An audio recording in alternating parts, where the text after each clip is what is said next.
Next up, I'm delighted to welcome to the stage, we've got Building Blocks, Optimising New Build and Renovation Projects. So this panel is a super panel which doesn't really need much introduction.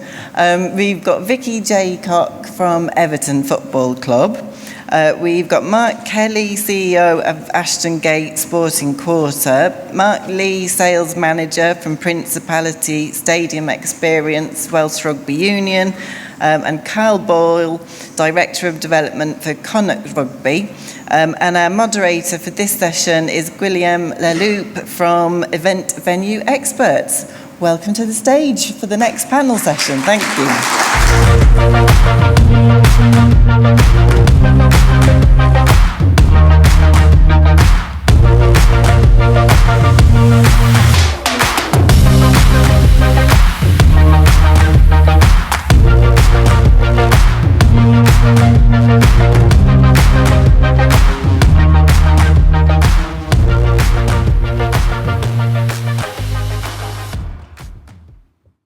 Morning, everyone. That's a huge room. Happy to be here. I hope you'll enjoy the next 2 days in this fantastic venue. I had the chance to be here and attend the Gaelic football final 2 years ago. It was fantastic. So if you can attend sports events or event here, it's fantastic. So we'll talk about different renovation or new projects. Sports-wise in different kind of venue, and I think I'll start with Vicky and the new the new stadium project, and how you changed, how you hospitality-wise, you say you're doing unique things in your venue. So could you describe it and how also the new stadium change everything about the hospitality and VIP and maybe convention business as well? Thank you, Guillaume. Hello, everyone. It's a pleasure to be here. You mentioned around the innovation and the unique reset that a blank canvas of a new stadium presents, whereas our decision-making process from the outset was how that we can bring together a vision that really harnesses the rituals that we enjoy from our existing fan base. And we're moving from Goodison Park, a very established stadium which ultimately harnesses rituals around the 90 minutes. We focus quite a lot about the loyalty of our fans to really be drawn into the football element, and so we wanted to be able to reset the opportunity to bring the stadium to life through a whole mix of other rituals. And that really for us is about bringing together fans on a match day and a non-match day that really harnesses the social element of our city. So the decision-making process for us was about how can we create a sustainable venue in the heart of Liverpool city centre on the beautiful waterfront that ultimately brings people together. And our location, to an extent, means that we compete with the city centre for those traditional hospitality rituals. And so being able to infuse the city centre's rich diversity of bars and restaurants and bring them into the stadium was really one of our key decision milestones. We were also really keen to see how we can then bring market-leading suppliers in order to help us on that journey. And we're pleased that we've partnered with Marc, so we're bringing global expertise to be able to deliver that now. Great.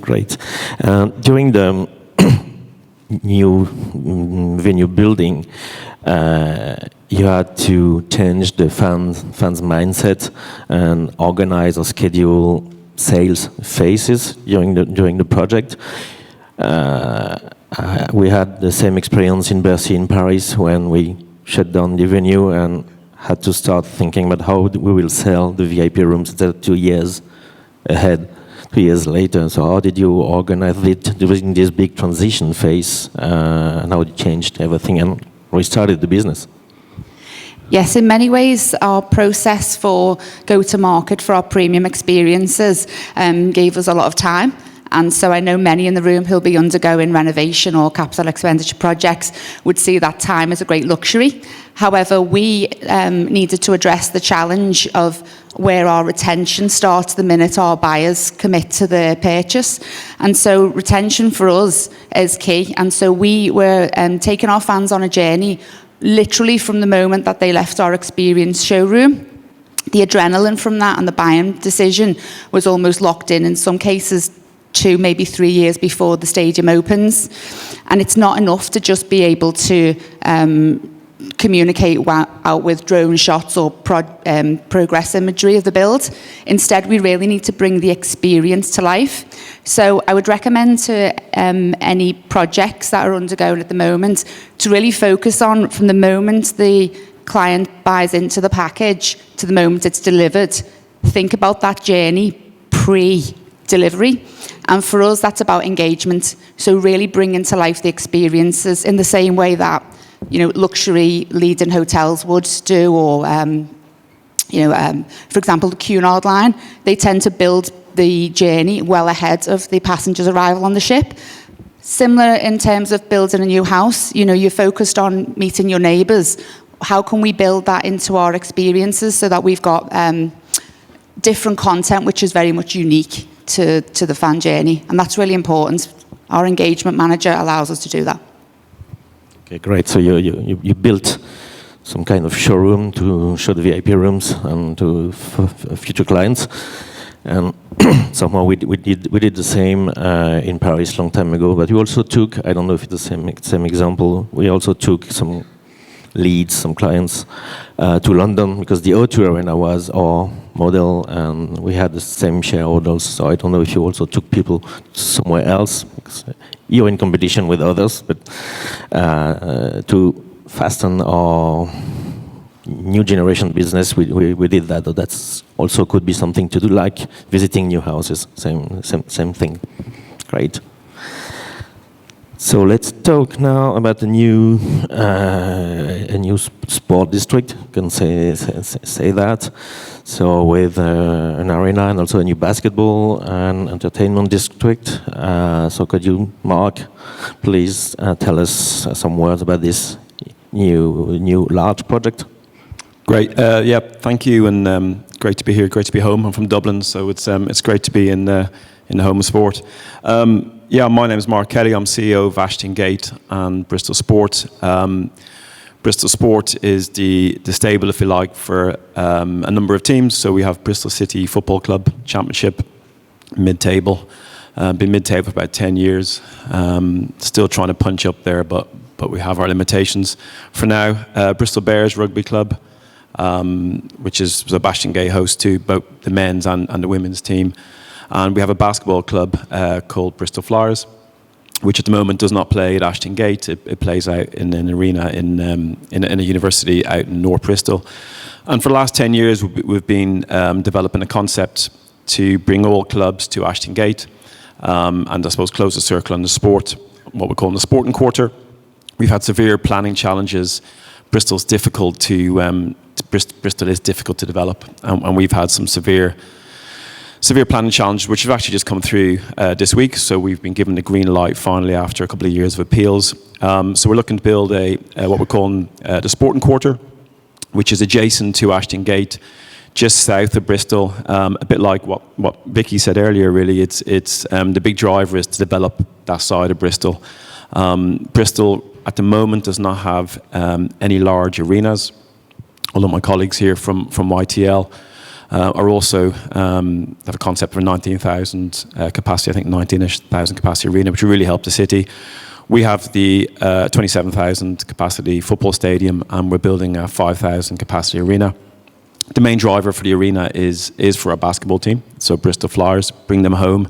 We've got a strong database of sport fans within Bristol, and using the stable of the football and rugby fans, we're very confident we can continue to grow the basketball ambition. Basketball's doing as a league struggled for the last couple of years in the UK. There was governance issues last couple of years. They've restarted. We're now one of 9 teams. But I think it's the second highest participating sport in the UK. There's not as much legacy as attached to football and rugby, so you can have a lot more fun with it. You can change the rules a little bit that you may not get away with the fans initially with football and rugby.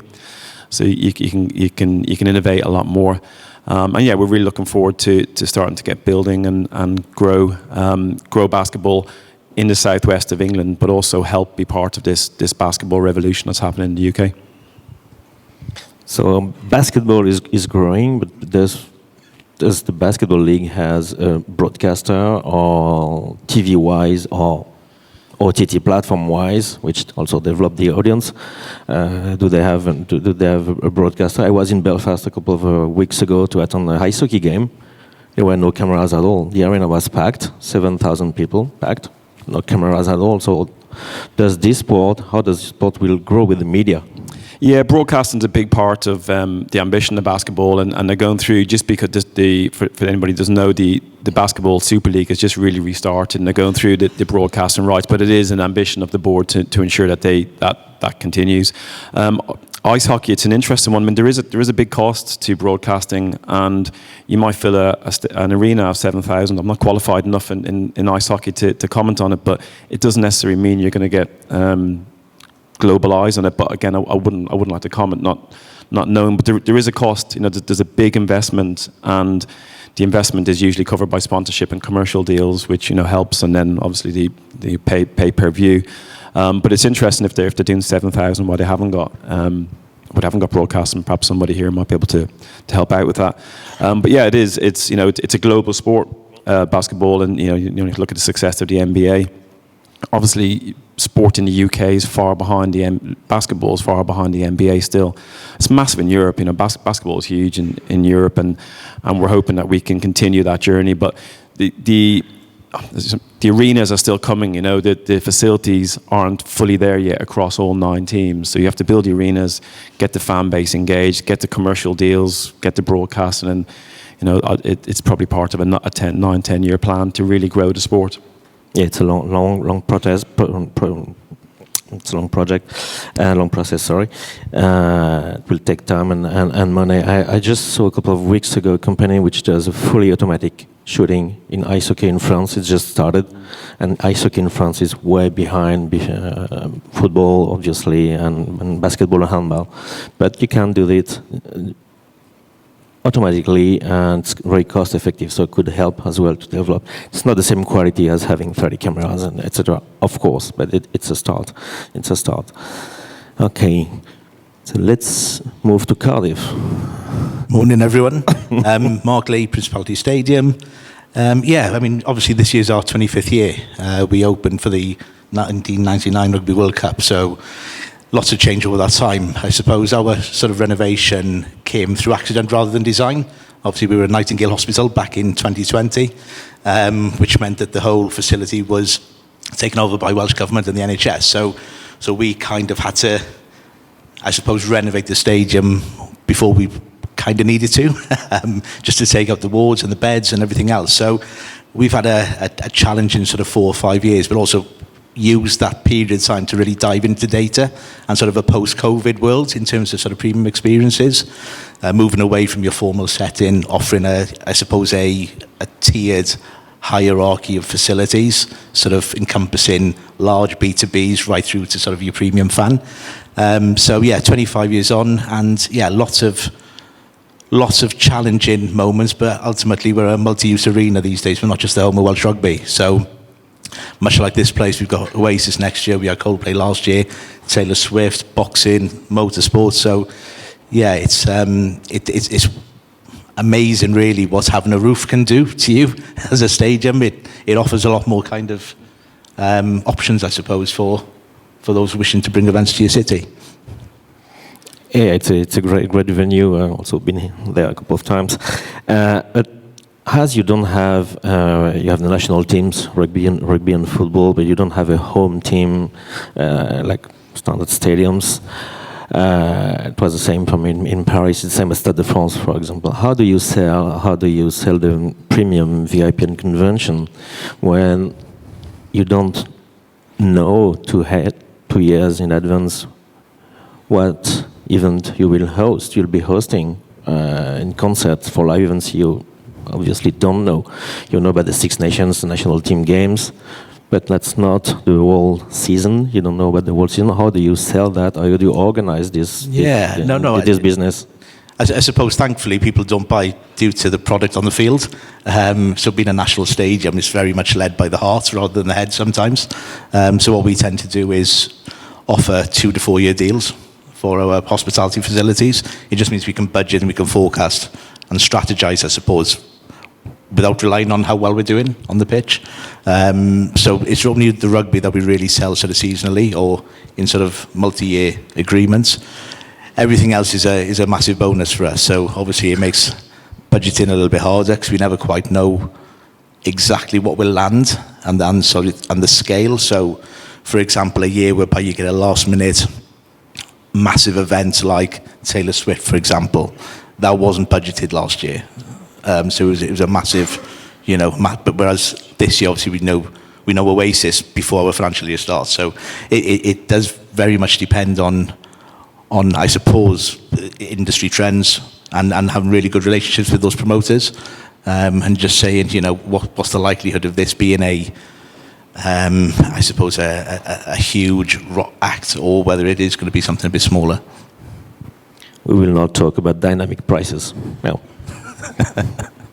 And we had the same in Paris a couple of years ago. We had a very good season with all rock bands, big ones, and 2 years later, rap and K-pop. How do you sell your VIP rooms to take clients for music which is more focused to teens? So we had that problem, and I don't know how other venues solve that. You have a 2 years contract duration. We had an issue with renewal. So after those 2 or 3 years cycle, how do you renew? Yeah, our facilities. The music industry is changing. Yeah, our facilities are. There's a huge wait list on our private suites. We've got 113 private suites, and the reason people renew is because they get the priority access to those third-party events. So they're guaranteed their seats for Oasis, or they're guaranteed their seats for Taylor Swift, or they're guaranteed. So that's a massive part of renewal, and we see churn rates very, very low. Our kind of, I suppose, challenge is filling the larger spaces that are more your sort of event-by-event packages for, say, your Wales Fiji Sunday 12 o'clock kickoff or something like that. But yeah, we find long-term seasonal hospitality a real positive at the minute, because people, I suppose, like Vicky was saying, the local community is engaged in what we're trying to do for the city and everything else, and the businesses support that. Okay, thank you. So, Karl, your turn now. Let's switch to rugby. Yes, well, I'm delighted to be surrounded by giants of stadiums here. We're a small stadium being redeveloped at the moment, Dexcom Stadium in Galway. I suppose more than a decade ago, the then Taoiseach, our Prime Minister of Ireland, talked about Ireland being the best small country in the world to do business in. Well, we want to be the best small stadium in the world to do business in. And I say that in terms of business, it's critical to us. Rugby, professional rugby matches, we'll have 14 this season. It's a small number of games, so there's a huge number of days that we have to be focused on in terms of driving revenue and commercialising our facilities. And there's 3 real key points to driving that, and one is partnership. So we have a lot of foreign direct investment in the west of Ireland. We have a very focused strategy around engagement with those entities, about driving our relationships with them and commercialising those relationships as well. And it's not by chance that our title partner is Genesis, our new stadium partner is Dexcom Stadium. And what we're building with them is understanding their needs and their demands in terms of their off-site needs and for us, the in-stadia needs that we can supply, the services we can supply in terms of meetings, events, training, conferencing, and other needs. So satisfying that local demand and that local need is critical. I suppose the other thing is flexibility as well. They all have slightly different needs, and being able to address those needs is something that is critical again to the project. And then the third one is imitation. I would say that I've been to a lot of conferences, and our architects have designed a lot of stadium, no more than others would have. But we're trying to steal the best from everywhere, and we're too small really to be truly innovative in a facilities development stage. We're innovative in lots of things across our brand, but in terms of the facilities, we believe there's lots of people that do things great. Many of them are in the room here today, and we'll be stealing your ideas. And really that loops all the way back to commercialising the spaces and making sure that we're satisfying the needs that are there within the business community, both the foreign direct investment community and the SME community as well, and having really strong engagement and relationships and partnerships with all of those. And you will also build a high performance center beside the stadium. Do you already have a program on this? Because it's part of the success of the teams. Yeah, indeed, and both go hand in hand. Like, our purpose is to inspire, represent, and unite our community through rugby success. So we have to be successful on the pitch. Not everyone can win every year. It's not that long since we won the championship, but that's always our ambition. And you want to retain your best talent as well. And I suppose the West of Ireland, its biggest export for 200 years, has been talent, and we want to stop that and harness that, make sure that we can keep all that talent in the West of Ireland and let the West of Ireland flourish, not just in sport, but in business and commerce and education, everything. Yeah, great. I have to go there. It's all this business is also and obviously about networking, and that's why you all here, even if it's a bit early for beer, but we'll come later. Vicky, when we had a chat about this, how do you organize networking within the VIP spaces during events or during all kind of events? How do you organize the social and business networking between your different clients? I think it ultimately goes down to us re-evaluating what our membership stands for. I think sometimes when you look at seasonal hospitality memberships, it can be focused around the match day. And for me, a true membership experience is much more than coming to the game and enjoying the package that surrounds that. So for us, it's about repurposing the expectation of our brand new destination as being integral to our buyers' lifestyle. So that could mean that we would traditionally have our members enjoy a golf day or a networking event, for example. But if we really look at the evolution of our buyer, maybe it's a CEO of a finance company. Traditionally, we would have said, great, let's do a finance-led networking event. Whereas ultimately, we need to look at that CEO, for example, and think, what actually turns them on in their lifestyle? And that could be that they wanted to bring the kids to be able to enjoy a nutrition event or engage with some of our women's soccer players. I think we almost need to reset what networking is and take the traditional cookie cutter approach out and think what are our members enjoying in their normal day-to-day lives, and how can we infuse the stadium into being part of that. That will then support our ambitions for a true 365 destination, which I appreciate many in the room will be aspiring to. But to do that, we really need to make the destination transcend what the membership traditionally stands for. So I think we've got a lot to learn, and I'm open to any suggestions or any insight where we can truly build experiences beyond the match day for our members. I think maybe it's weird because it was in Brazil, the Corinthians in Sao Paulo. The team organized blood collection. People went to the stadium to give their blood and meet with players. I don't know if it happens in Europe, but it was weird. I've seen that once in Brazil. So that's how you make the connection between the team and a crazy fan base. So maybe it's an idea. Maybe an open question for everyone now. There are multiple projects, new redevelopment, new building, new venues all over the world. What are your ideas, insights, and reflection on the new trends in the business? There might be some hype things regarding technology, blah, blah, blah, but what are your insights about your different business, which might be similar, by the way?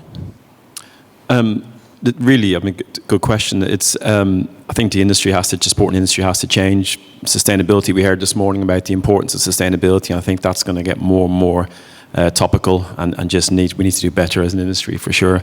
Technology, absolutely. I went to the NFL on Sunday in Tottenham Hotspurs, and the second I was there, full stadium. And you're there for 4 or 5 hours. It's a day out, It's full activation. I was with my son, who was just absolutely engaged all the way throughout, non-stop. Because if there wasn't something happening on the pitch with the ball, there was something on the screen, there was some activation. And football, especially, is not good at that yet in Europe. Where we dare I say, we got in the gravy chain of upgrading our floodlights, and we did a laser show or a floodlight show last week, and we got slammed. Our romantic fans said, "This is it. Football's gone to pot. The game's gone." But that's your 45-year-old plus. They've got 20, 25, 30 years left to come into football. What about the next generation? So the match day activation, to me, for sport is incredibly important. And the NFL is a good example. Commercially, off the pitch, they do incredibly well. On the pitch, they do well to keep that engagement. And then commercial partners, 20 years ago, even 5 years ago, we had betting. For football, we were relying on betting front of shirt for years. It was a guarantee who we're going to go with. Was it going to be A, B, C, or D? And they set the price. That's gone. Before that was alcohol. Before that was tobacco. What is the next commercial partnership look like? And do they get the value that they want from sponsoring sport with the different generations coming up and AI and everything else? So I think the next 20 years for us, certainly for a stadium in a province in a big city, is how we keep the next generation coming up. And yes, you have to be sensitive to the romantic version of a pint, and a piss, but you also have to make sure that you're innovating and keeping that creativity flowing. Is that really romantic? Yeah. Well, yeah. I mean, you tell me. Yeah. How do I follow that?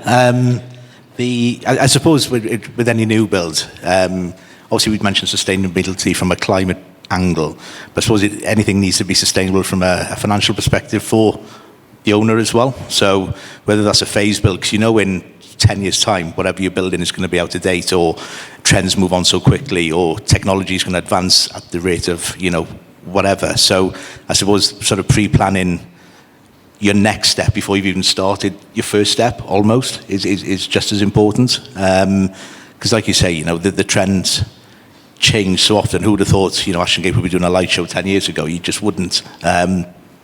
But ultimately, maximising the use of your venue as well. So we've recently done the roof walk, so you can abseil, zip line, fall off the roof. And it's just kind of looking at other ways in which you can maximise your space where you are. I mean, we're city centre based, so in terms of building out, it's almost impossible.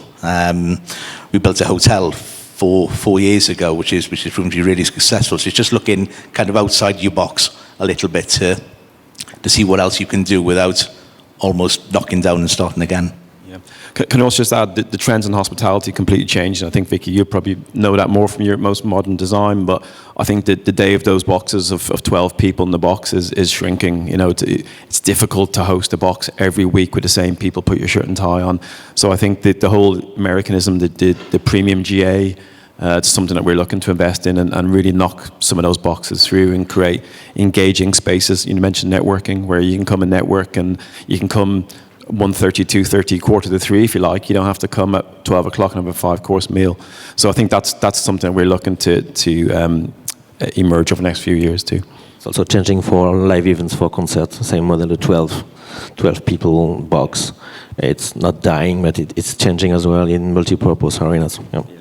Yeah, well, it's in our case, in our original designs, we had a level of boxes, and we went out to our future customers in the business community, and they didn't want it. They wanted lounges, they wanted social experiences, they wanted excitement in those lounges as well, and different variety of offerings across different lounges. So it certainly wasn't an enclosed experience, it was a social experience they were looking for.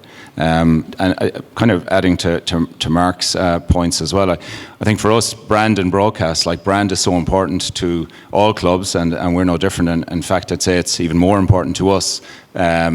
And ensuring that our brand is broadcast effectively through match days. You get 80 plus minutes on TV, making the absolute most of that for the club and its partners is critical, because that's where people see their value and also see our brand, and our brand is what attracts so many of our partnerships, and so it's critical. And being, when I talk about broadcast, I mean that it's so easy for broadcast to, if they have to choose between us and somewhere else, that they know they're going to get a great experience when they come, in terms of time to go live, time for the first test, all these things, and they can do that really quickly where we are.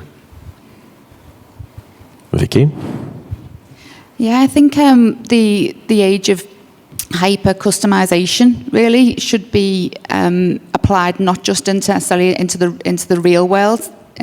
You can order, your favourite Starbucks to be delivered to your apartment exactly to the level of detail that you would expect through, the Uber Eats generation, the subscription model of Netflix, where you can pick and choose in your normal lifestyle. We shouldn't then translate that into a stadium environment and have people on fixed packages. So I think the element of customization is a challenge, because it's not easy to operate on a hyper-customized approach, but I ultimately think that is going to be the future in terms of the premium experience, because that's what consumers and businesses are demanding in their normal lifestyles. Yeah, sure, and you have to be agile and get ready for new clients' changes. It's not easy to operate, but I think that's what's the business now, and what it will be in the next years. I think it also needs to be really fun, lots of fun. At the end of the day, people are giving up their time to go to, be it conferences or matches, and it should be a great, fun experience, and fun is critical. So thank you, everyone. I don't know if we're running out of time. Katie is the timekeeper for the timekeeper. Or maybe we can have questions from the floor, if there is a mic. Yeah, over there. It's not a question, it's a bit of information for you. So I'm the CEO of the Belfast Giants in Belfast, and every team in the league has its own broadcast deal, but it's all done in-house. So you would do a streaming service, and the whole focus on the back of the streaming service then is the ownership of the YouTube platform, and then subsequently the followers on your Twitter feed, your Instagram feed. So the setup, the actual expense is done in-house with probably 5 cameras and GoPros, and then you work on the basis that you'll sell probably between 1,500 and 2,000 if you say screens per game. And on a big game, that could double. But the value of that, coming back to the brand question, is the Giants just did a rebrand 2 seasons ago, and we focused on what effectively was re-internalizing the jersey, and suddenly realized that it had become, on the supplier side, the biggest selling jersey in Europe because of the power of the social media. So it's not about the convention of you having a Sky deal or a BBC deal, where you can actually do it on your own. And is that very similar to basketball, actually? Does that turn a revenue? Is that completely? Absolutely. Yeah. Absolutely, because it's all tied back. You're right. We sell out 7,500. We sell about 300,000 tickets a year for ice hockey. Across a long season. We've been fairly successful over the last couple of years, so that's attracted more people in. But it's all the stuff that's built around it. So, for example, every player has a social contract in his playing contract, which means that he has to devote a number of hours to the community. We go with the causes, so we will do blood drops at the arena, and the players will be there, and the blood transfusion lorry will be there. That's de rigueur for what we do, but it's done on the premise that the brand is the pivot point, and the brand pivots around the demand. So if the demand is virtual, well then it's a YouTube, or it's a TikTok, or it's an Instagram, and that is very much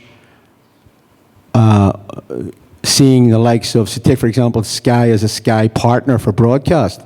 well, they'll rather come and give me a naming right for a lounge than actually come and talk about broadcast, because whilst it still is a very sort of bespoke sport and small sport, non-traditional sport, and there only is one ice rink in Ireland, the reality of it is that when you spin it out into virtual world, it takes on a life of its own that you can't really control. And when you get sort of the NHL and the American audience start to pick up, and you're going into these places and you're seeing this brand, then you know you're onto something.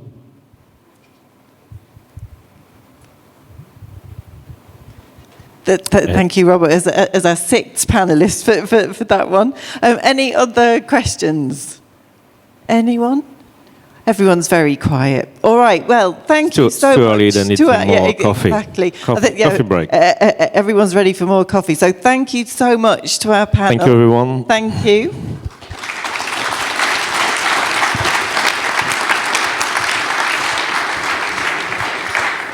Right then, so up next we've got Partnership Excellence, Unleashing Potential with HPE and Verizon in Sports and